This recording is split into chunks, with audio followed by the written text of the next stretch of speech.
श्रीराम श्रीराम श्रीराम श्रीराम श्रीराम श्रीराम श्रीराम श्रीराम श्रीराम श्रीराम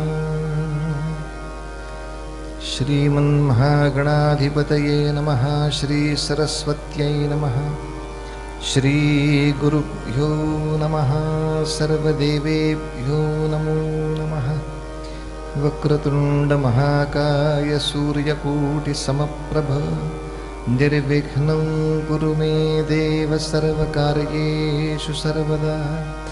गुरुर्ब्रह्मा गुरुर्विष्णुः गुरुर्देवो महेश्वरः गुरुस्साक्षात् परब्रह्म तस्मै श्री गुरवे नमः। मूकं करोति वाचालं पंगुं लंघयते गिरिं यत्कृपातमहं वन्दे परमानन्दमाधवम्।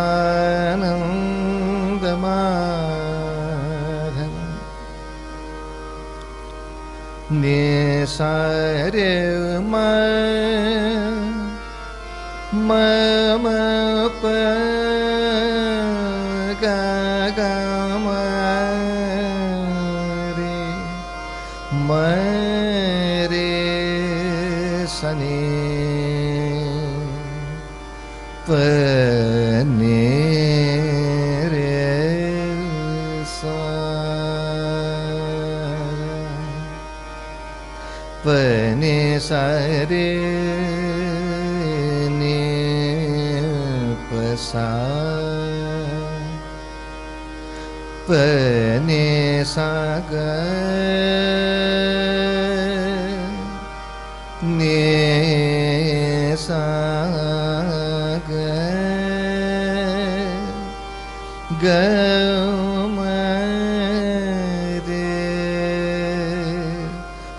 मरे ने साग मरे नेरे सा सारे मप मप प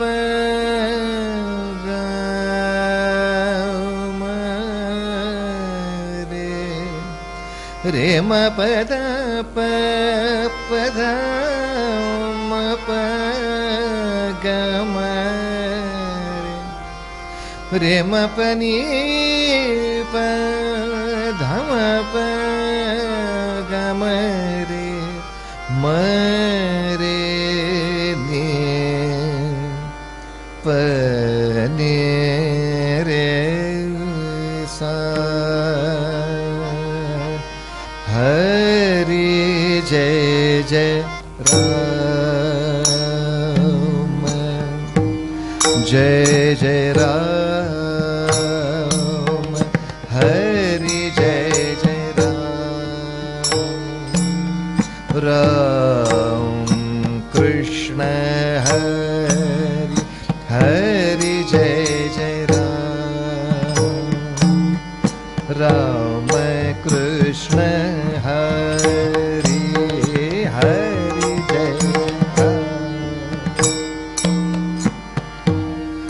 जय जय राम राम राम हरि जय जय राम जय जय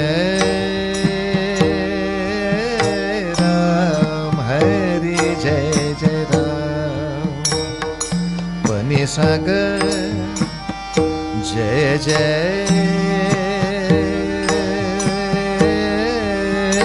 राम हरि जय जय राम जय जय राम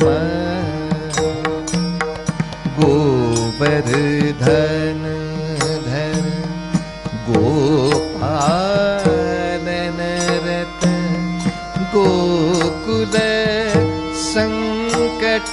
हारी हरि हरि जय जय राम गोकुल संकट हरि हरि जय जय राम गोकुल संकट हरि हरि जय जय राम राम कृष्ण हरि हरि हरि हरि हरि हरि जय जय राम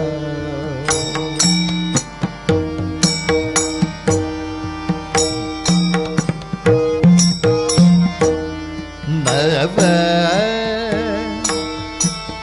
नव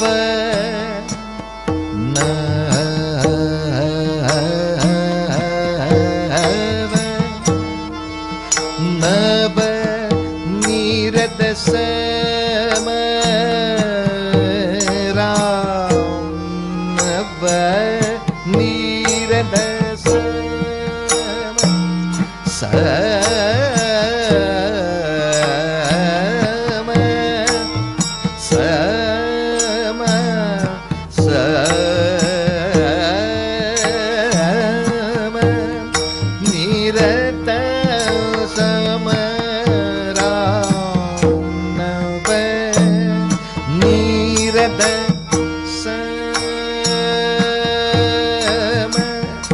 नवनीत प्रिय नवल विनोद विहारी हरि जय जय राम निसारे म पद म पगाम रे सा हरि जय जय राम निसारे म पनि र प म पगाम रे सा हरि जय जय राम निसारे म पनि सा नि र प म पगाम रे सा नि सा निसारे म पनि सा नि र प म पगाम रे सा नि सा निसारे म पनि सा नि र प म पगाम रे सा नि सा हरि जय जय राम जय जय राम जय जय राम जय जय राम हरि जय जय राम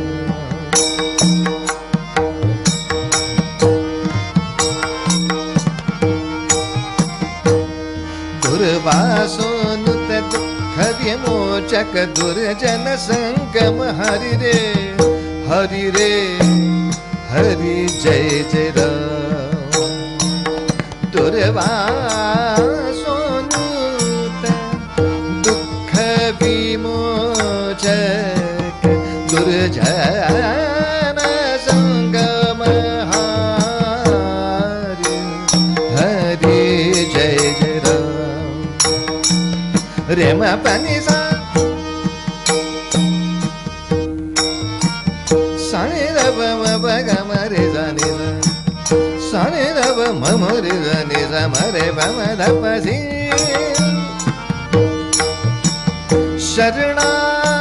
शरणागत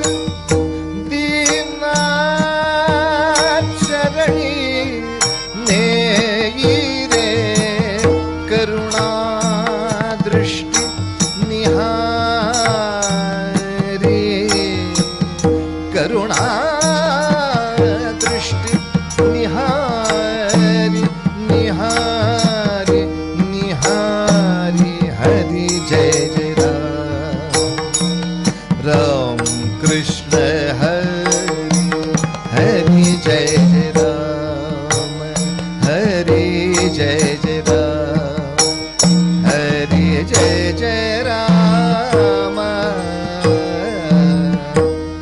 ये सद्गुरु राया कीर्तन ये सद्गुरु राया ये सद्गुरु देवा कीर्तनी ये सद्गुरु राया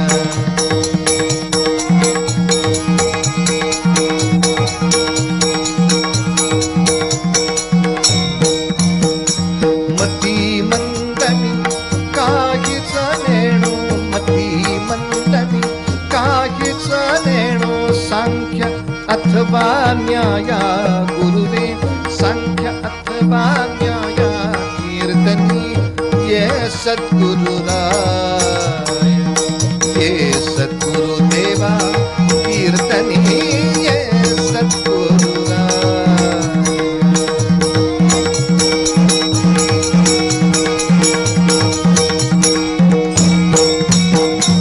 हीन दीन परी मनास वाटे हीन दीन परी मनास वाटे इच्छा तव गुण गाया इच्छा तव गुण गाया कीर्तनी ये सद्गुरुराया ये सद्गुरुदेवा कीर्तनी ये सद्गुरुराया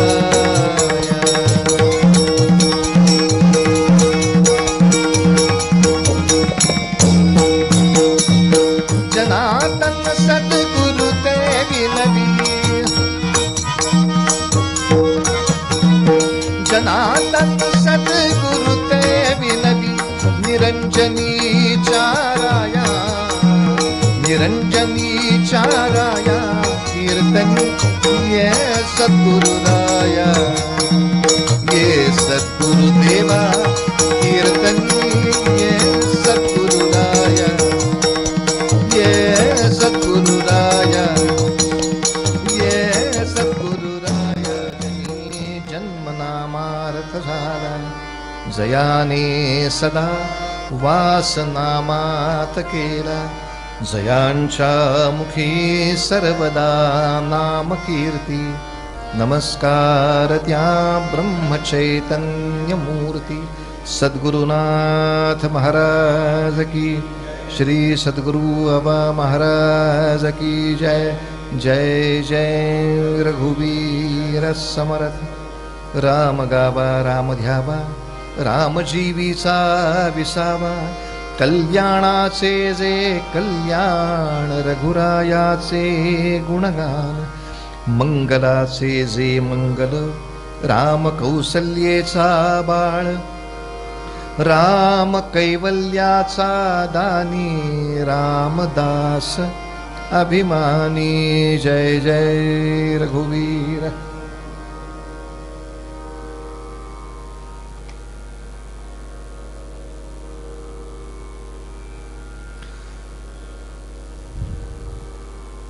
रामायणामधल्या आज एका अत्यंत महत्त्वाच्या व्यक्तीबद्दल चिंतन करायला पाहिजे आणि ते म्हणजे साक्षात रावण. त्यांच्या चिंतनाशिवाय काय होणार.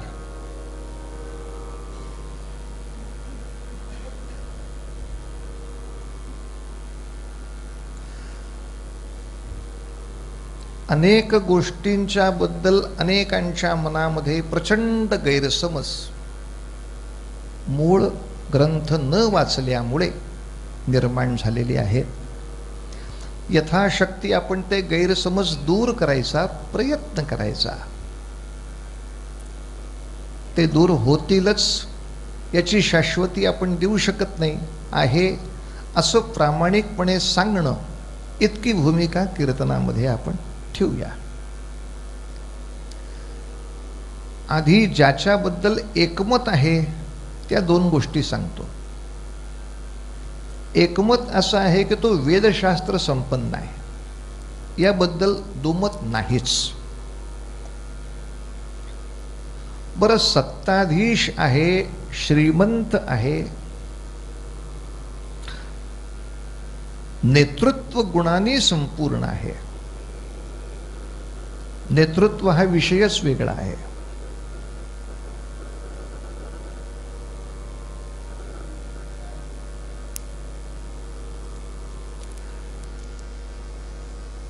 अनेक प्रकारच्या मेंदूची अनेक प्रकारची माणसं एका कामासाठी घट्ट ठेवणं याला नेतृत्व असं म्हणतात.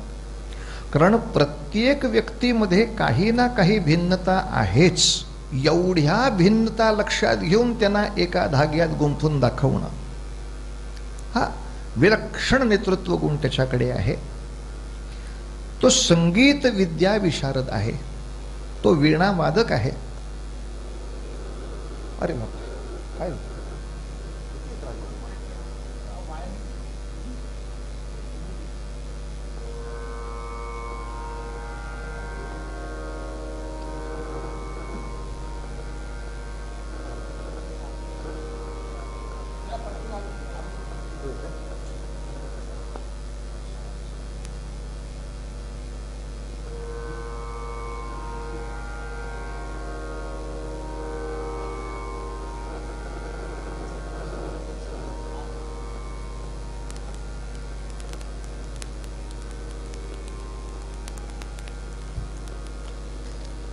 या अनेक गोष्टींमध्ये दुमत करायची गरजच नाही.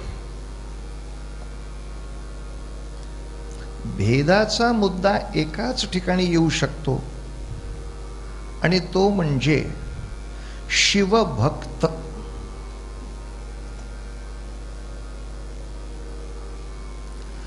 तर भक्त म्हणावं अशी ही व्यक्तिरेखा आहे का?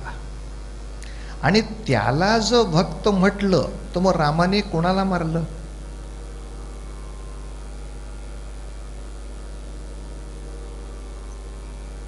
मग रामांचा जन्म विनाशायच दुष्कृताम ऐवजी विनाशायच भक्तानाम होईल. जर मी या मुद्द्याशी ठाम असेन की रावण हा शिवभक्त आहेच, मग रामाने कोणाला मारलं? बुद्धीच्या तडाख्यावर जरा ठेचून बघायला पाहिजे हा विषय. कारण भक्त कुणाला म्हणावं याबद्दलचे नियम भगवद्गीतेमधल्या भक्तियोगामध्ये सांगितलेले आहेत. लक्षणं सांगितले आहेत. असा भक्त भगवंताला प्रिय असतो. अद्वेष्टा सर्वभूतानां मैत्र करुण एवच निर्ममो निरहंकार. ही सगळी भक्ताची लक्षणं दिलेली आहेत भगवंतानी. ही लक्षणं ह्याच्या जीवनात सापडतात का? हा अद्वेष्टा आहे का? सर्व भूतानाम जाऊ दे, आपल्या लोकांमध्ये तरी अद्वेष्टा आहे का? बरं, हृदयामध्ये करुण एवच या नावाची काही गोष्ट सापडली आहे का? आणि जर अद्वेष्टाही नाही, करुण एवच नाही, निर्मम नाही, निरहंकारी तर नाहीच नाही, असं असताना आपण त्याला भक्त म्हणणं हा आपल्या बुद्धीचा, आपल्या अभ्यासाचा आणि कृष्णांच्या भक्तियोगाचा तिघांचा अपमान नाही का? की भगवंतानी भक्ताची ही लक्षणं सांगितली, भगवंत बेअक्कल होते, ही लक्षणं नसलेल्या माणसाला आम्ही भक्त म्हणणार.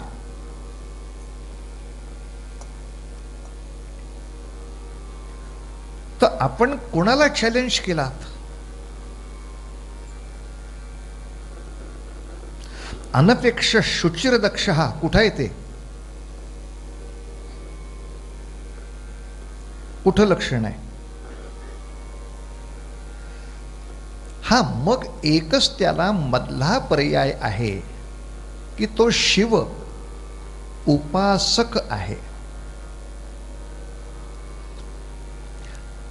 काय आहे, भक्त या पातळीवर जाण्यासाठी आधी उपासक असावंच लागतं. उपासक हे 1ली ते 10वी आहे आणि भक्त हे 11वी नंतरचं विशेषण प्रकरण आहे.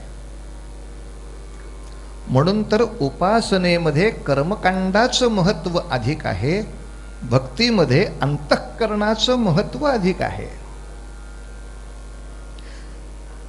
पुढच्या ग्रॅज्युएशनला मानसिक पातळीवर जास्त विचार करायचा आहे, शारीरिक पातळीवर कमी करायचा आहे. कर्मकांडामध्ये शारीरिक पातळीवर जास्त विचार करायचा आहे, मानसिक असो नसो करणं भाग आहे. 10वी पास व्हायला पाहिजे.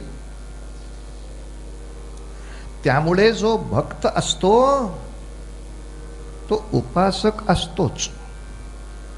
पण जो उपासक असतो तो भक्त असतो असा सिद्धांत नाही मांडता येत, असं आपल्या बुद्धीला उत्तर देता यायला पाहिजे. रावण हा फक्त उपासक आहे, त्याने भक्त या पदवीकडे जाण्याचं ग्रॅज्युएशन ओलांडलं नाही.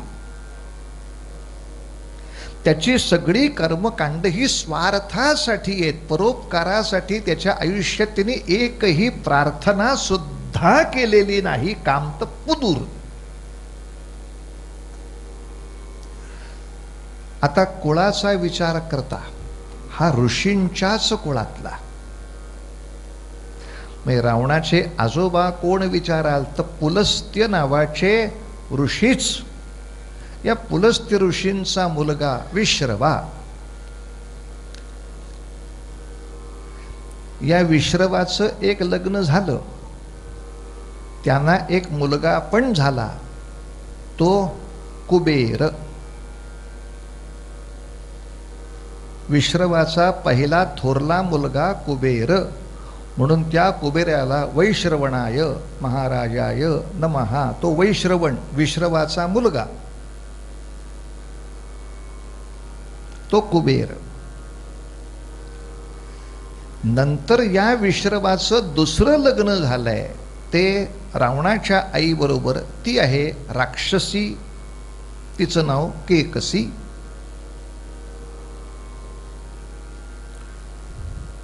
आता ते लग्न कसं जुळलं आणि कसं झालं ते रामायणात वाचा. लग्न लावत बसायला आता वेळ नाही मला. पण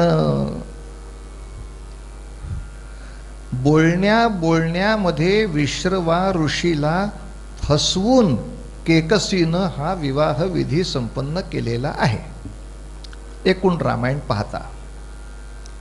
आता केकसी पासून या विश्रवाला झाली 4 मुलं. रावण, कुंभकर्ण, विभीषण आणि ती शूर्पणखा. एकूण ही 4 अपत्य. पैकी 3घांनी तपश्चर्या प्रचंड केली. किंबहुना आपण पहिल्या दिवसापासून नव्हे तर कित्येक वर्षापासूनची सगळी चरित्र ऐकतोच आहोत की राक्षस म्हटले की त्यांच्या जीवनाची सगळी सुरुवात ही तपश्चर्या याच शब्दाने होते. ते परोपकारासाठीच असेल असं नाही, स्वार्थासाठी का होईना, पण तपाचरण अत्यंत कठोर, अत्यंत खडतर असं तपाचरण 3घांनी केलं. कुणी रावणाने, विभीषणाने आणि कुंभकर्णाने. सारे मप सा प ध म ग सारे ग.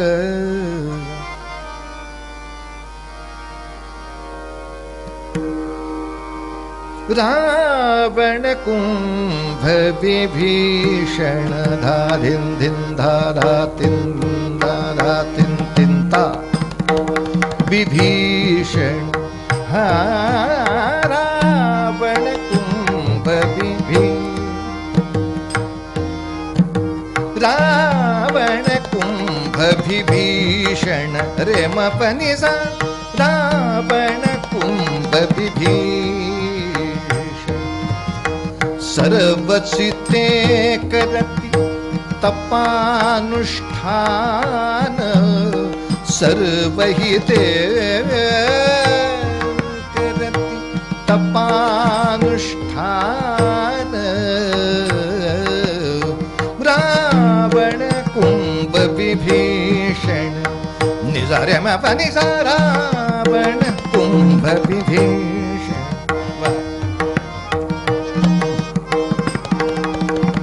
नि सा सा नि सा रे रे सा रे म म रे म प प म प नि नि प नि सा सा सा रे प म ग रे सा नि सा.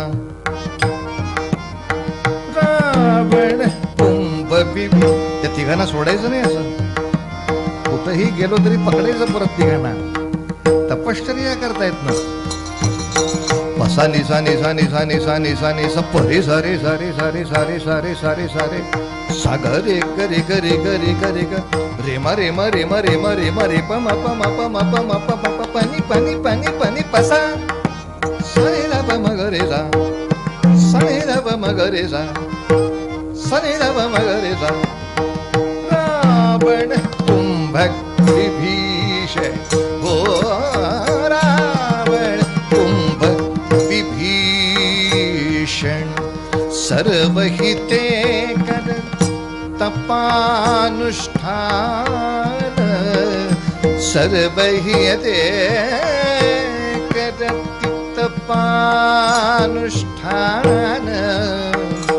प्रसन्न झाला विधी तो घ्यावे मागुनी काही वरदान.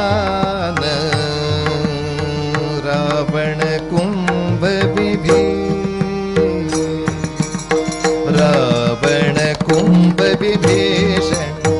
हरे राम म ग रे सा.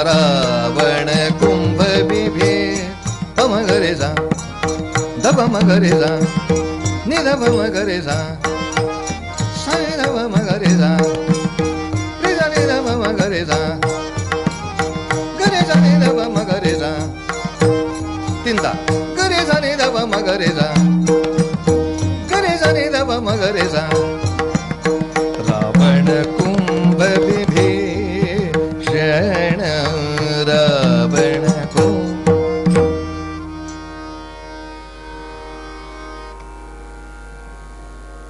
तीनही भावांनी कठोर तपस्या केली आणि मग ब्रह्मदेवांना वरदान मागत असताना रावणाने वरदान असं मागितलं, मी एक यादी देतो, या यादीपैकी कोणाही कडून मला पराभव नको आणि मृत्यू नको. पहिलंच यादीतलं नाव देव. आता हे कोण देव? गवताचेही पान हाले ज्याच्या सत्ते अशी त्या देवांबद्दल आपण आता बोलत नाही. कश्यपांना ब्रह्मदेवांचे मानसपुत्र कश्यप ही सृष्टी निर्माण आणि वाढवण्यासाठी ब्रह्मदेवांनी अनेक मानसपुत्र निर्माण केले. त्यापैकी एक कश्यप. कश्यपाला एकूण पत्नी 8. या 8 पत्नींपैकी आदिती नावाच्या पहिल्या पत्नीची सगळी संतती म्हणजे देव आणि दिती नावाच्या दुसऱ्या पत्नीची संतती म्हणजे दैत्य. हे सगळे एकमेकांचे भावंड आहेत.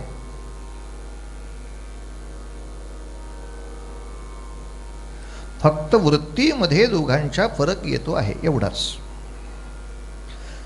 तेव्हा असे आदितीच्या पोटी असलेले जे 33 प्रकारचे 33 कोटी या देवकुळामधले कोणीही असले तरी त्यांच्याकडून मला पराभव नाही, मृत्यू नाही. यक्ष, गंधर्व, किन्नर, विद्याधर, बरीच मोठी यादी. आणि या यादीमध्ये दोघांची नावं त्यानं घेतलीच नाहीत. एक नर आणि दुसरे वानर. माणसं आणि वानर यांचा मी विचार करतच नाही, कारण वानरांचा अधिपती असलेला वाली माझा सन्मित्र आहे. वानरांपासून मला धोका नाही. आणि माणसं ते तर आमचं खाद्य आहे. एखाद्या महाराक्षसाला काकडीच्या टोपलीपासून काय भीती असणार? आम्ही अशी माणसं उचलतो आणि कचा कचा खाऊन टाकतो. पण माणसांचा काही विषय घेऊ नका, वानरांचा विषय घेऊ नका. या बाकीच्या सगळ्यांच्या प्रती त्यांच्याकडून पराभवही नको, मृत्यू नकोच नको. आलाच मृत्यू तर नर किंवा वानर. पण हे दोघही मृत्यू देऊ शकत नाहीत याची खात्री असल्यामुळे त्याची कल्पना झाली, झालो आपण अमर. आणि मग यानंतर रावणाचं जे चरित्र आहे ते इतकं भयावह आहे की या रावणाचा मृत्यू लवकरात लवकर कसा घडवावा यासाठी भारतातल्या सगळ्या ऋषींनी एकत्र येऊन अनुष्ठान केलं. पुलस्ती ऋषींचाच हा नातू आहे. पण भारतवर्षामधलं सगळं ऋषिकुळ त्याच्या विरोधामध्ये गेलं. हा सज्जन कसा असेल? ऋषी बावळट आहेत याच्या विरोधात जायला. रावणाच्या सज्जनतेचा मुद्दा जो अत्याग्रहाने मांडला जातो तो किती विक्षिप्तपणाचा आहे हे आपण सिद्ध करायचा प्रयत्न करतोय. इतकं सगळं करून सुद्धा मनुष्य म्हणू शकतो नाही त्याच्यासारखा सज्जन दुसरा नव्हता. मग पांडुरंग हरी वासुदेव हरी म्हणायचं, कीर्तन थांबवायचं. पुढे काही करू शकत नाही आपण. आपण फक्त वाल्मिकी रामायणाला आधारभूत धरून काम सांगतोय. या प्रकरणानंतर ब्रह्मदेवांची झालेली तपस्या संपली. आता शिवशंकरांची तपस्या करू. म्हणून शिवशंकरांची तपस्या करण्यासाठी सुद्धा हा पठ्या हिमालयामध्ये गेलेला असताना तिथे वेदवती नावाच्या एका ऋषिकन्येवर यांनी अतिप्रसंग केला आणि तिनं आत्महत्या केली अशी कथा वाल्मिकी देतात. चाट मसाल्याची गरजच नाही ऋषींच्याकडनं, कारण ते मनुष्य कोटीमध्येच येत असल्यामुळे त्यांच्याकडून पराभव नाही आणि मृत्यू नाही, तो निर्भय आहे. बरं, अशा तऱ्हेनं हिमालयामध्ये येऊन त्यांनी एखाद्या तपस्विनीवर अतिप्रसंग केल्यानंतर सुद्धा त्याला शंकर दारात उभे का करतात हा मोठा प्रश्न आहे. तो मी सोडवू शकत नाही.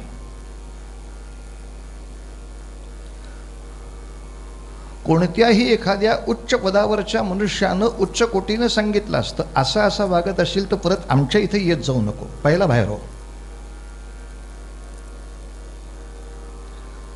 इतकं सगळं हे प्रकरण धुणं असताना याला आत्मलिंग का दिलं जातं?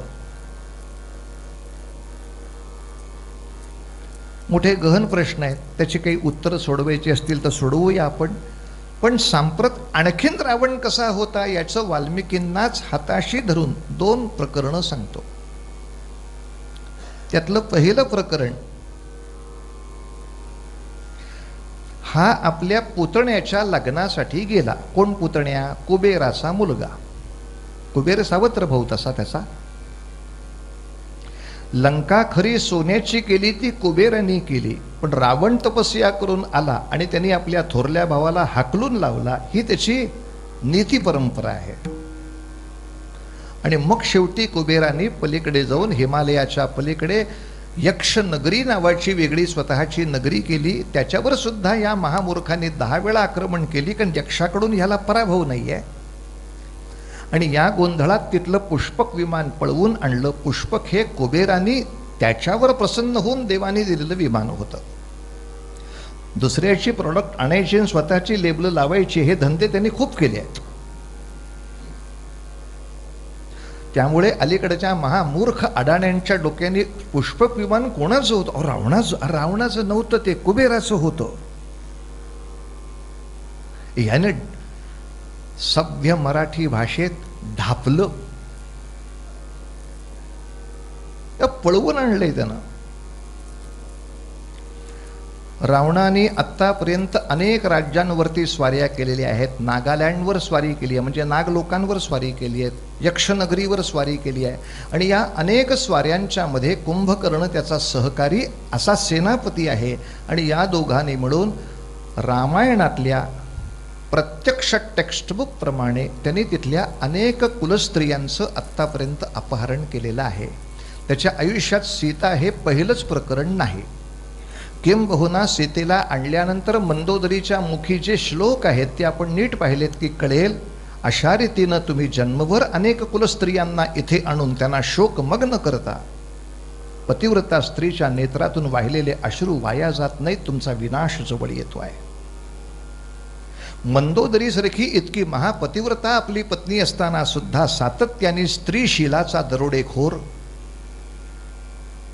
अशा रावणाने अनेक स्त्रिया पळवलेल्या आहेत. कुठलाही तिखट मीठ मसाला न टाकता रामायणात आहे तितकंच सांगायचं. मग अशा रीतीनं परक्यांच्या स्त्रिया पळवत असलेला आणि हा फक्त महाशिवरात्रीचा उपास करतो म्हणून याला भक्त म्हणायचं का? महाशिवरात्रीचा उपास करणं, महाशिवरात्रीबद्दल शिवस्तोत्र म्हणणं, त्याचं शिवक हे उपासनेतला विषय आहे. आपण भक्त हा विषय विचारतोय. उपासकाची सगळी चिन्ह त्याच्या अंगावर आहेतच. प्रश्न, याला भक्त म्हणायचं का? त्या कुबेराच्या घरी हा गेला. कुबेराचा मुलगा नलकुबेर, त्याचं लग्न, म्हणजे हा सासरा म्हणून गेला होता. त्याला सुनबाईच इतकी आवडली की त्याने तिथे तिच्यावर बलात्कार केल्याची कथा वाल्मिकी रामायणात आहे.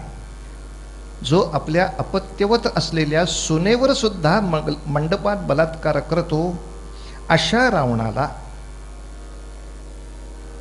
आदर्श मानून, शिवभक्त मानून त्याची स्तुती करावी का? आता त्याच्या आवडीचा प्रश्न आहे. महाराष्ट्रात रावणाच्या समर्थनाची पुस्तकं निघाली आहेत, ज्याचं नाव महात्मा रावण असं सुद्धा आहे. आता रावणाच्या कॅरेक्टरला महात्मा हा शब्द लावल्यामुळे गांधींचा अपमान झाला असं कोणीच गांधी भक्त म्हणत नाहीत, हा एक विनोद आहे. म्हणजे एकूणच भक्तांचा दोघांच्याही विषयातला अभ्यास अनाकलनीय आहे, कोणालाच काही कोणाचं पडलेलं नाही. आणि त्याहीपेक्षा त्या रावणाच्या पुस्तकामध्ये त्यांनी हे जे बलात्कार केले त्याची समर्थन आहेत, त्यांनी विषय गाळले नाही आहेत. हेच कसं त्यांनी चांगलं केलं, हेच कसं योग्य होतं,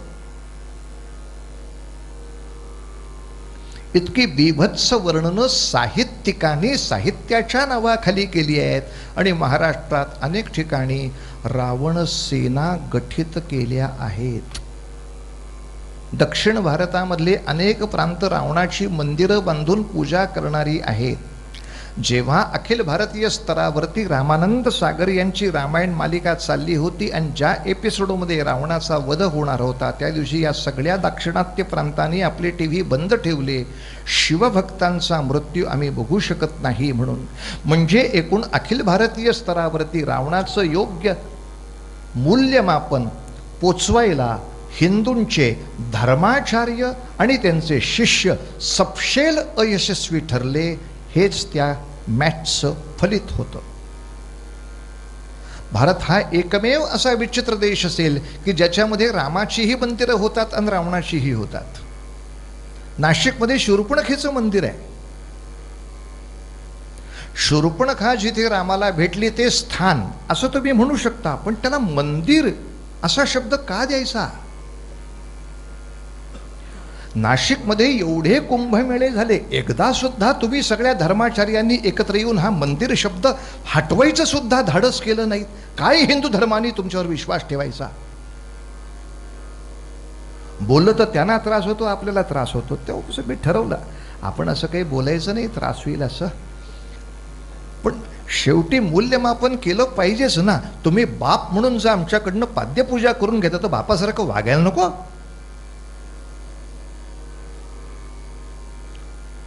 मंदिर हे कोणत्या विभूतीसाठी असतं? शूर्पणखेचं मंदिर का नाही बदलू शकत?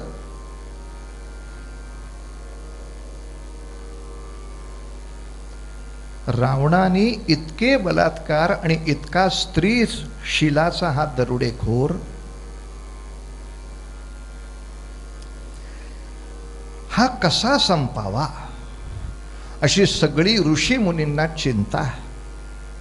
नाथांनी तर असंही वर्णन केले, त्यांनी अनेक देवांना बंदीमध्ये आणून त्यांना नको नको ती कामं करायला लावली आणि सगळे ग्रह सुद्धा पालथे घातले आणि त्यांच्यावरच सिंहासन घेतलं. काय मेलेनो माझं करता वाटोळं बघतो.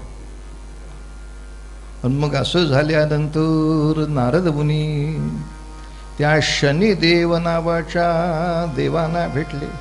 म्हणले, शनी महाराज, तुमची अशी वक्रदृष्टी झाली की गडबड गडबड होते, पण तुम्ही त्या रावणाकडे ती का टाकत नाही? ते म्हणले, कसा टाकू, मी पालथा आहे. अरे हो, खरंच की ही गडबड लक्षातच नाही आली माझ्या, मी पालथा आहे. म्हणून आपल्याकडे शनीची प्रतिमा किंवा टाक जर ठेवायचा असला तर तो तेलामध्ये ठेवतात, सरळ ठेवत नाहीत, कारण सरळ दृष्टीला तो घातक आहे. तेलातून येणारी दृष्टी एवढी घातक नाही. त्यामुळे शनी महाराज काही करा. शनी महाराज म्हणले, तुम्हीच आधी काहीतरी करा, माझी दृष्टी रावणावर पडेल असं काही करा, मग बघतो त्याचं काय करायचं ते.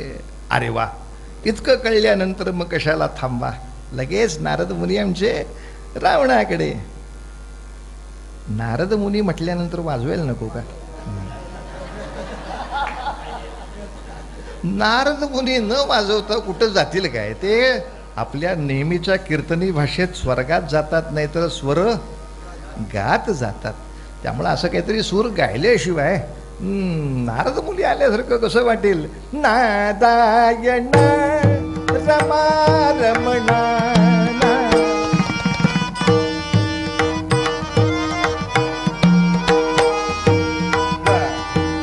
रमा रमणा मधुसूदना मन मोहना मधुसूदना मन मोहना करुणा घना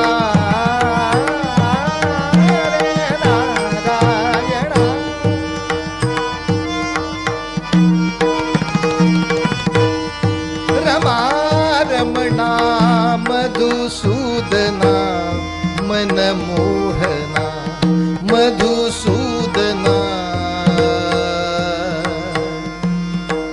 मन मोहना मोहना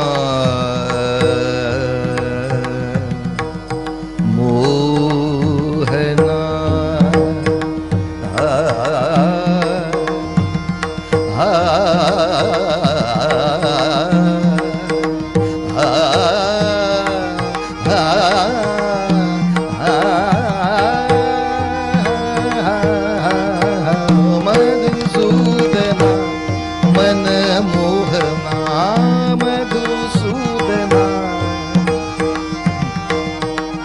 मधुसूदना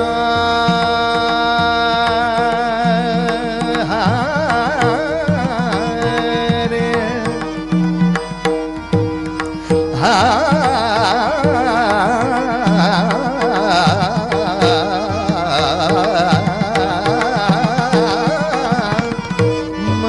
मधुसूदना मधुसूदना मन मोहना करुणा घना नारायणा रमा रमणा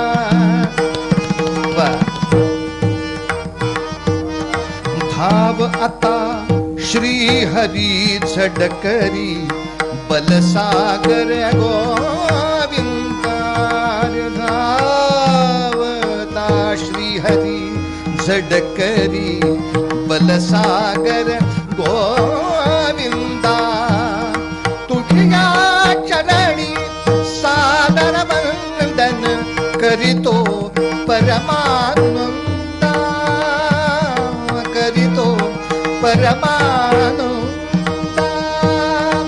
दे प्रसादा व्यंकटेशा दे प्रसादा व्यंकटेशा जगताचा आनंदा रे रमा रमणा मधुसूदना मन मोहना मधुसूदना मन मोहना करुणा घना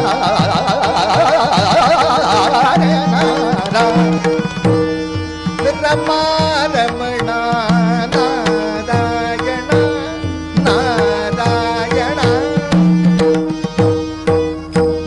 पार्वती पदे हर हर महादेव. रावणाच्या दरबारामध्ये आले, ते सगळं प्रकरण बघितलं. सगळेच बिचारे हीन दीन झालेले.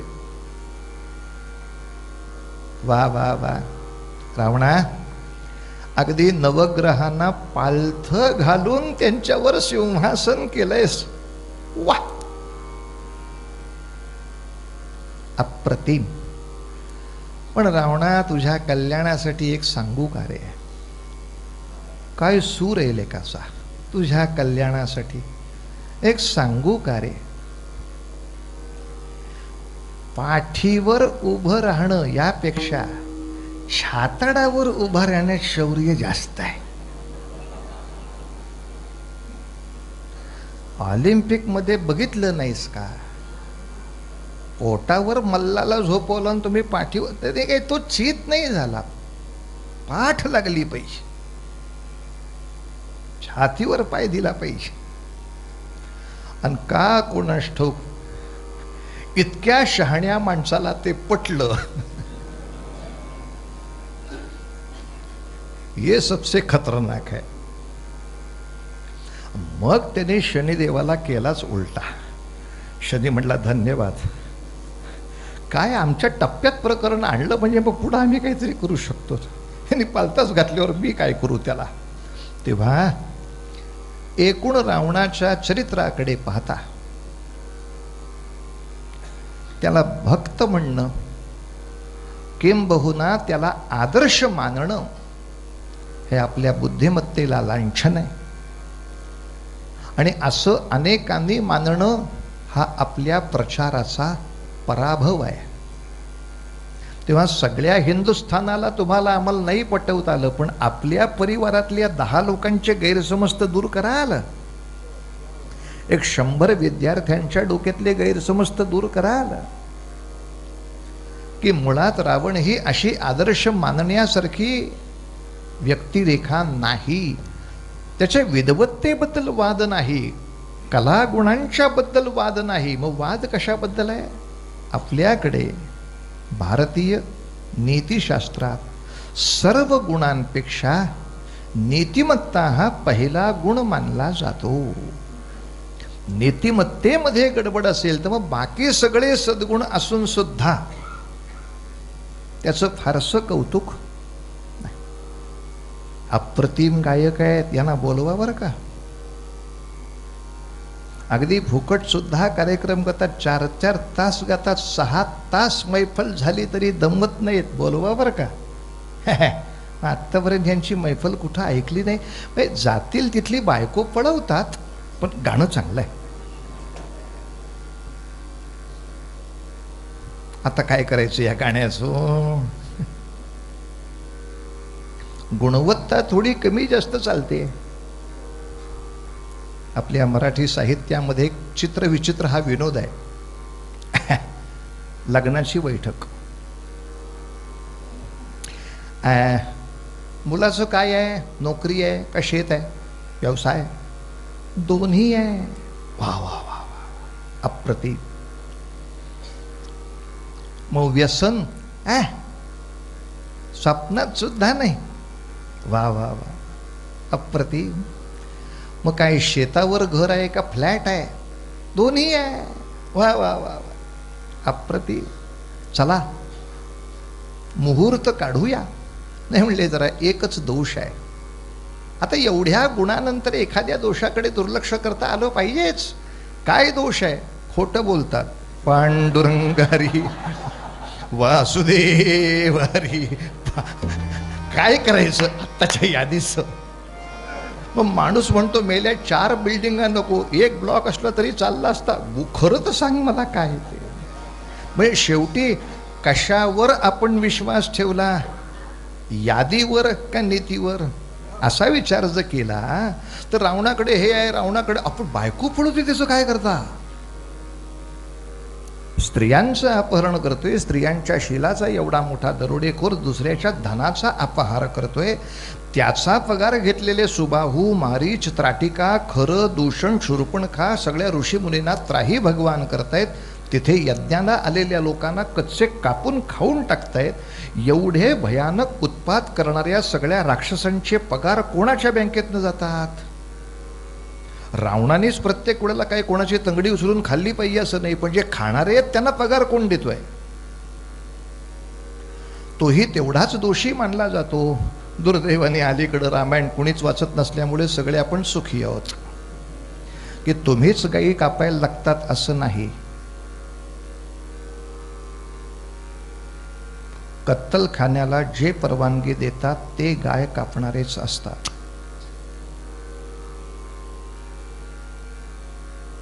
आपला आपण स्वतःला लाज असेल तर तपासावं. रावणाने प्रत्येक ऋषीला येऊन कापायची गरज नसते. कापणाऱ्यांना तुम्ही सांभाळता, म्हणून न्यायाप्रमाणे दोष तुमचाही आहे.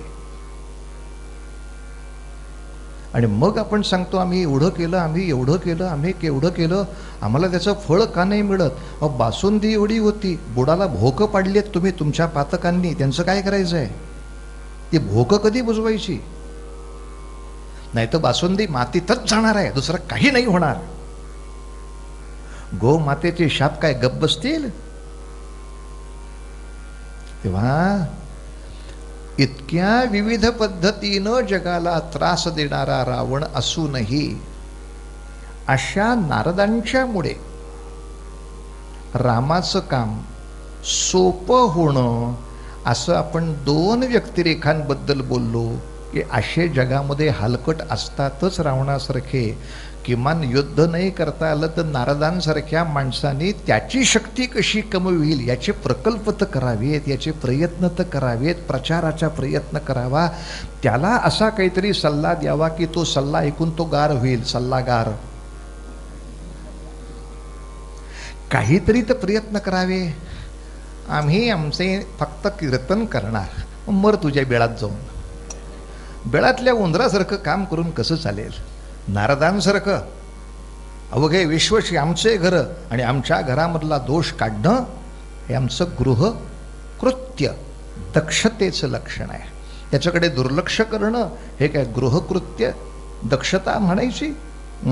या घरात मी राहतो, हे सगळं विश्व मला भगवंतानी घर म्हणून दिलंय, यातली सगळी जळमट आणि किचकट यांना दूर करून हे मंदिराप्रमाणे पवित्र ठेवणं, यासाठी जे लागेल ते योगदान देणं. म्हणजे बुवा, असे शिवाजी महाराजांच्या जीवनात रावणाला फसवणारे नारद होते का हो? वही तो सस्पेन्स है, आख्यान में उलगडेंगे. काय हिंदी आहे बुवाचं. खलास. राम गावा राम ध्यावा, राम गावा राम ध्यावा, राम जीवी